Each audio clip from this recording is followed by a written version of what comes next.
Welcome to the complete audiobook of All Men Are Made. Engage what makes you strong. Reject the habits making you weak. Become the exceptional man that the world needs you to be. By P.G. Ridgewell. Published by P.G. Ridgewell. Copyright P.G. Ridgewell. Don't forget to like, subscribe, and turn on notifications so that you don't miss a further chapter. You can support me by purchasing a hard copy of the book and leaving an honest review. All purchases and reviews are greatly appreciated. They keep me going and they mean the world to me. Chapter 1. Everything that must go from your life. How many of us have become drunks and drug addicts, developed tumours and neuroses, succumbed to painkillers, gossip and compulsive cell phone use, simply because we don't do that thing that our hearts, our inner genius is calling us to do? A quote by Stephen Pressfield. I went from unassuming, unaspiring, and undisciplined moron to an unstoppable, unshakable, and relentless self-improvement animal. I chose to completely reject everything that wasn't serving me beneficially, literally wiping the slate of my life clean, and started again from scratch. But I must be honest. For the best part of 3 decades, I was a repeat customer in the shop of all things rotten. I had a store card and it was maxed out. I drank like a fucking fish, and I smoked more. I did the occasional recreational drugs, had no drive, no ambition, no purpose, regularly chose partying over perseverance, and I masturbated a metric fuck-ton. I accrued so many frequent fapper miles, I have enough banked to book 1,000 trips to orbit the sun for free on the dime of my own well-travelled todger. I have drunk more than enough booze to fill the fifth and fatal chamber of the Titanic. I've smoked enough cigarettes to choke a chain-smoking dragon. And I've taken enough drugs to, well, you get the drift. I've done it all to excess, to the detriment of living my greatest life. I have wasted time throughout my whole life, coupling up with the wrong partners, spending time with the wrong friends, pursuing the wrong hobbies and in the wrong jobs. I've been unfit and unhealthy in all areas, including my thinking. It all eventually, inevitably, came back to haunt me. I've learnt the lesson. Be it karma or poor health, living this way will begin ruining you at some point or another. Each time I gave in to my escapisms, my habits, my indulgences, I unknowingly pushed aside some of who I was. Over time, that person who I was supposed to be got lost underneath the warm, fuzzy, false coating of my wasteful and habitually awful self. The person who I had become, instead of the person who I really am at my core. I was always engaging the weakest me instead of the greatest. I discovered that I am always both. Both are always there because every day I wake up, I am always 6 things. I am worthless, pathetic, and the weakest man alive. But I'm also exceptional, powerful, and the greatest man alive.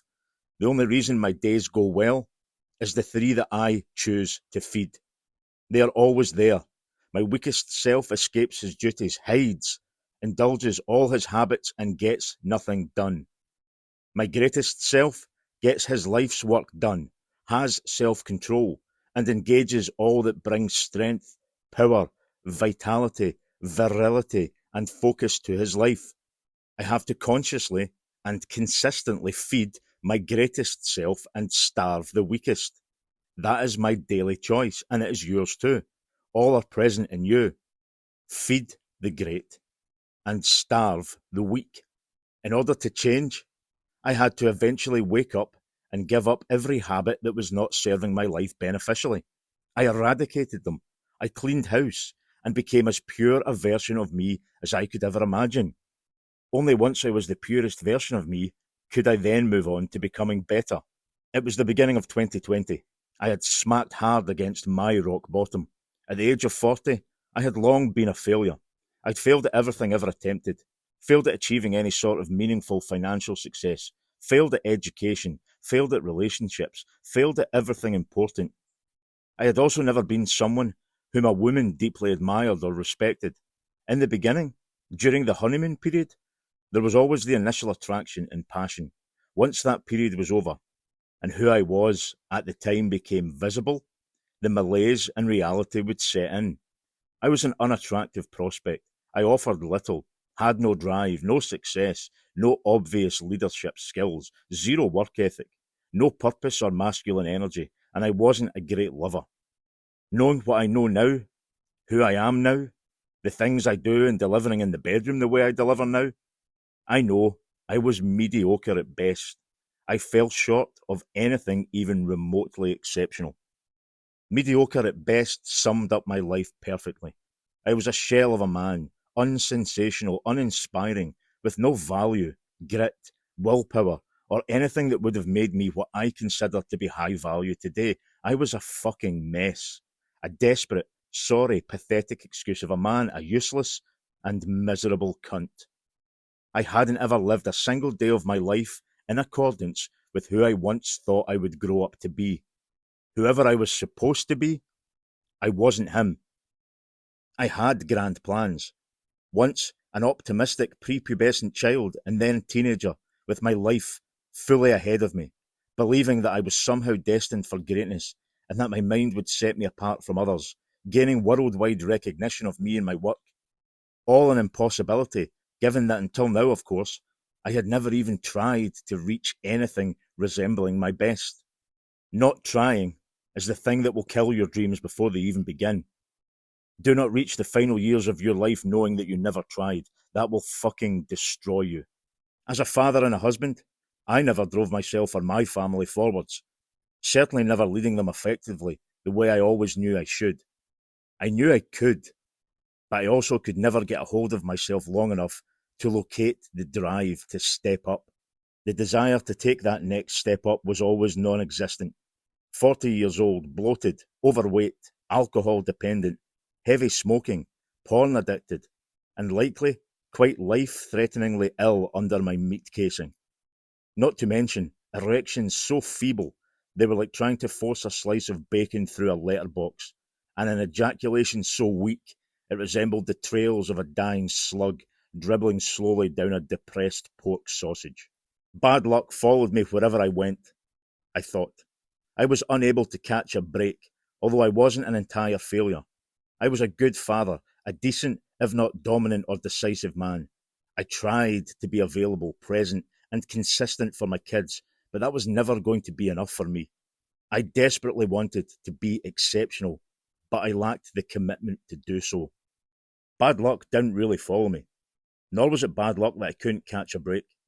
I had created all my own luck, and I didn't deserve to catch a break. That's the truth. I wasn't dominant or decisive because I hadn't forged myself into a man who could be either.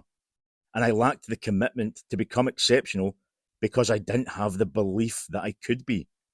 It was easier to hide and escape than it was to address myself head on, and that was my way of being for all of my adult life, until I decided to save myself from myself. My first important decision was, after 27 years of habitual drinking, plus a 20-a-day smoking habit, to quit them both. I did so immediately, same day, that of my 41st birthday, the day I regard as the day I became enlightened to myself, my misspent life, and to what I had to do to change everything. Had I not given up these two things, two bigger killers than any of history's worst genocidal maniacs, it would not have led me to the path I am on now, never discovering the purest and powerful masculine specimen I had within. 41 years old, and a heavy drinker for more than half of them. I was never an alcoholic. Dependent somewhat. Habitual, definitely. Alcoholic, no. I know now, I drank for confidence. I never enjoyed it, and I certainly didn't like the person I became when I drank. I became a wholly unlikable caricature of the person I thought I was supposed to be, and the antithesis of an exceptional and great man. One of the hardest things for me to admit then was that I had hated myself for approaching 27 years. A long time to be filled with self-loathing, but it was also self-inflicted. I hated myself because I hated the life I was living, and I hated the life I was living because I'd created it for myself. My habits and my routines had created a life that I was sick of. I once asked a friend, who at the time of writing had been sober for 5 years, why he drank. His reply was interesting. He said he drank to be normal. It occurred to me then that we all have our reasons to drink, and no matter those reasons, they are psychological at their foundations. So ask yourself, why is it you drink alcohol? What does it give you? What does it make you become? Who does it make you become? Do you like this person? Does it improve you? If you don't drink alcohol, great. But ask yourself the same questions of anything you do habitually. Do your habits improve you? What do they bring to your life? What is the impact on your life when you indulge in them? Almost all of my bad decisions were made whilst under the influence, or recently under the influence. Even if I hadn't had a drink for days, I was still on a cycle. For my entire adult life, my body was always processing some alcohol. Search all of your worst decisions in life. What were you processing at those times? Can you whittle any of these down to being on or around a time when you were drunk?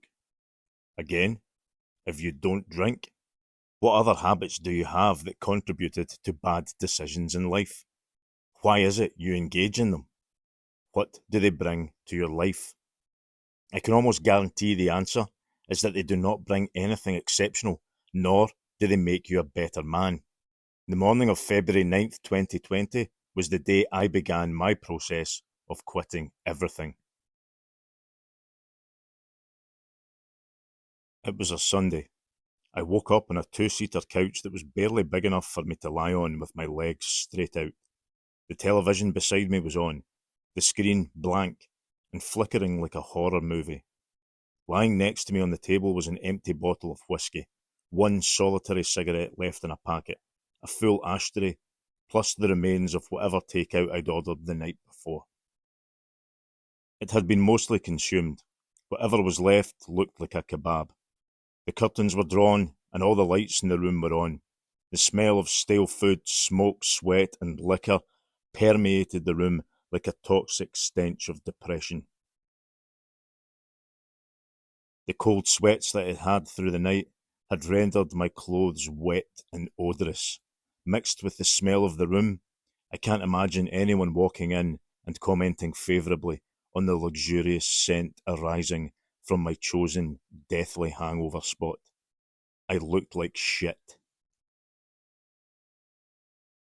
As usual, upon waking with a hangover, I had the overwhelming urge to watch some pixelated filth on my phone. The desire to ejaculate was always strong whilst in the trembly throes of a binge drink recovery. Naturally, I indulged myself in a post-toxification trouser snake tango with only the usual shame and disgust afterwards. What a fucking loser I was. I soon thought about all the times I'd woken up like this. I looked across at the ashtray next to my couch bed, and I immediately felt the vomit creeping up and touching the back of my throat. I made the bad choice of smelling the inside of my empty whiskey glass, checking to see if I had mixed anything else in there the night before, and all I could catch a whiff of was stale whiskey. Combined with the ashtray, the kebab sauce, and the now musky aroma in my nostrils of the whiskey, I felt the sickness again, this time raging violently up my esophagus, ready to imminently evacuate my body. I was able to stifle it for a second time, but only momentarily, before sprinting to the toilet as it catapulted out of my mouth, accompanied by a retching noise like Satan himself bellowing to his minions in the echo chamber of the underworld. I recall vividly the aftermath, sitting head in my hands, last night's dinner dribbling down my chin, wishing I knew what it would have been like to have lived my life without any of this crap. I looked at my toilet bowl, and swirling inside of it, the kebab meat drowned in kebab sauce combined with retched up guts, altogether looking like the London Dungeon had just unveiled a new porcelain water feature. Had I really had this type of shit on repeat my whole adult life? I had. I wondered there and then what my life would have looked like without the big two, alcohol and smoking. The shame and disgust from my excessive masturbatory habits hadn't even entered my thinking at this stage. A morning post-pissed up wank was every bit as natural to me as breathing. this alone serving as an example of the delusion of my mind, that porn and masturbation was simply a harmless sidekick to my main unhealthier protagonists. There will be significantly more on this later. I recall thinking at the time that I'd drank now for over 25 fucking years, a quarter century. Surely I'd had enough. My body must have had enough. Given the flabby and bloated nature of my pot belly, the ashen, greying, crinkling skin on my face, the bloodshot eyes, and my propensity for getting out of breath easily, sitting there wearing a black hooded top, I looked like the Emperor from Star Wars having a bad day. My body agreed with me on this one. It was done. I was done. Only a stark raving lunatic would continue to do this to himself. Back towards the end of September 2019, I had been away on a business trip staying on the third floor of a hotel in England. One evening, I'd had a few drinks and the elevator in the main lobby was out of service. I had no choice but to take the stairs. 3 floors, nothing too severe or taxing on the body, yet, by the time I reached the top, I was out of breath. My chest was heavy as I hunched over trying to suck in oxygen. My face had turned a humiliating shade of beetroot. Ashamed of myself, I lurched to my room, feeling fearful of being spotted by a colleague, worried how hard they would laugh at me for being in such an utterly tragic state at such a relatively young age. I still cringe now at the thought. That night stuck with me. The embarrassment firmly nail-gunned into my subconscious. The state of my life was signalling to me that I would have no choice soon but to get to work. I think that night the switch had begun to be pressed. The shame on the inside wasn't going to let me forget it. My wheel had slowly begun to turn. Unbeknownst to me at that time, it was soon to be spinning at an unstoppable rate. And as it spun, the rest of my habits, addictions and behaviours soon found themselves under intense scrutiny, and I began to focus my attention in all the areas I needed to substantially up my game. Soon after my violently sick sobering up on the morning of February 9th, 2020, I decided to make a list to include all of the things I'd been doing all my life that I knew I had to stop. I called it my Get the Fuck Out list. So make your own Get the Fuck Out list. Do it now. Follow these exact steps. Write down everything that isn't serving you beneficially. Everything that has a negative influence on your life that has to go. Call the list your Get the Fuck Out list because it contains everything that you want to literally get out of your life, everything you want to eradicate from your life entirely. Rate each item on the list how difficult you think it will be to quit. Use a scale, 1 being the most difficult, 10 the easiest. Take the 2 items on the list that you have rated as the most difficult to quit. Disregard everything else. Put the list away. Don't look at it again. Throw everything you have at quitting the 2 most difficult things. Do not give up. Relentless commitment no matter how long it takes. Then, and only then, revisit the list. Only once you have quit the 2 most difficult items on it. And only once you have succeeded at quitting these, not a moment before, reassess your list. Every additional item on that list that was disregarded will now seem easy by comparison. One by one, stay the course and they will all soon begin to topple like dominoes. I promise you this. If you can quit the 2 hardest things in your life to quit, then you can quit everything else with relative ease. I set out to complete my list and not waste another minute, let alone 41 years. I decided to live the next 41 years the opposite of the first. With each passing day, I understood more the volume of repulsive poisons I had been putting into my body on a daily basis. I began paying meticulous attention to what I was consuming, not only physically with my diet, but mentally, emotionally, and spiritually.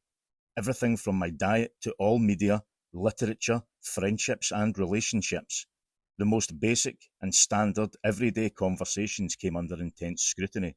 I only wanted to consume entirely that which was good and beneficial for me, and nothing else. One of the most beautiful things I soon realised was that I had given up everything so that I could find joy in nothing.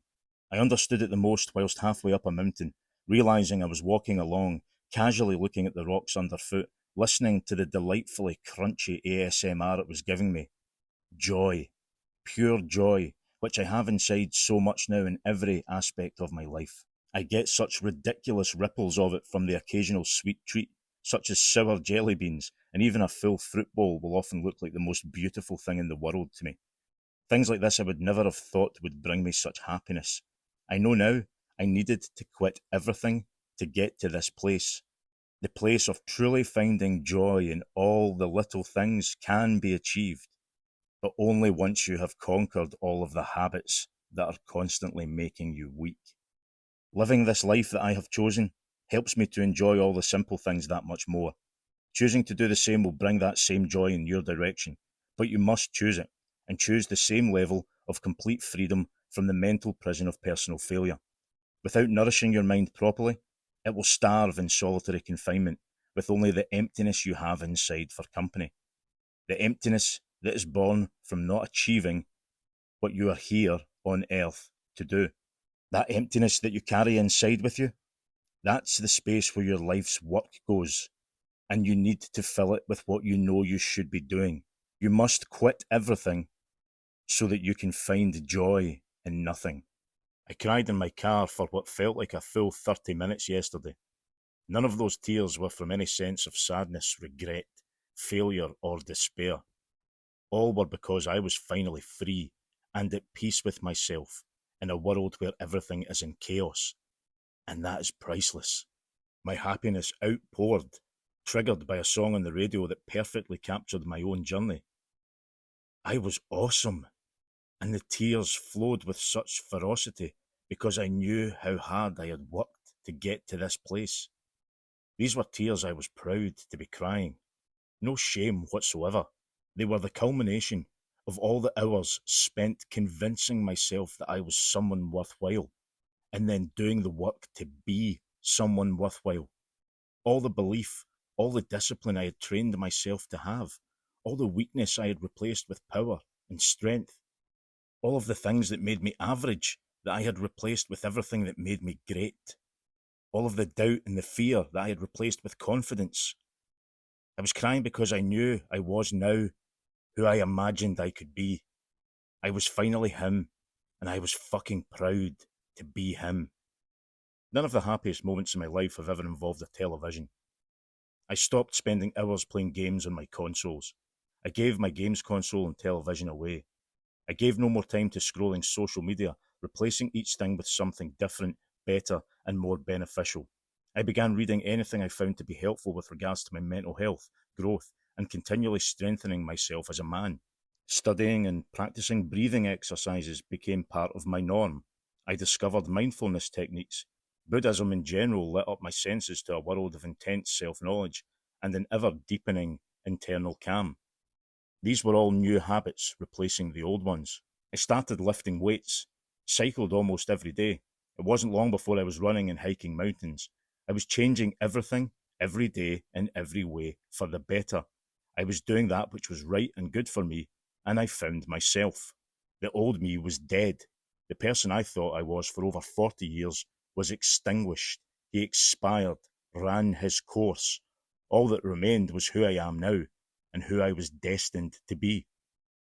Forming all new and good habits to replace the old ones means living a new life entirely, thinking in new ways, acting differently, speaking differently, existing in an entirely new realm that you have to familiarize yourself with. It is therefore impossible for you to not become an entirely new man. Rejecting all the habits that make you weak and replacing them with new ones is non-negotiable to becoming the complete, authentic, and powerful man that you want to become. And you will never want to break a good habit. So what new habits can you form to replace the old ones you're giving up? What can you add to your life now to replace something that you don't need? Make a second list now. Call it your needs to fucking be list. This is the same list as before, but everything you want to add or keep in your life. Use the exact same process, but focus on the two habits you'd most like to form and keep for the rest of your life. Follow the same process. The two most difficult to make habits, throw everything at them. Completely disregard the rest of the list.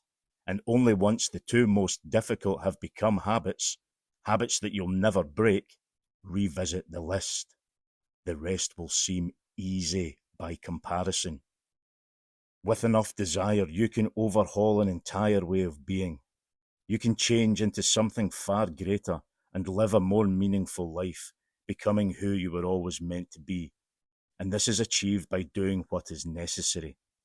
I was filled with self-loathing and disappointment for more than a quarter of a century, but it was all self-inflicted. However, my change was also self-inflicted.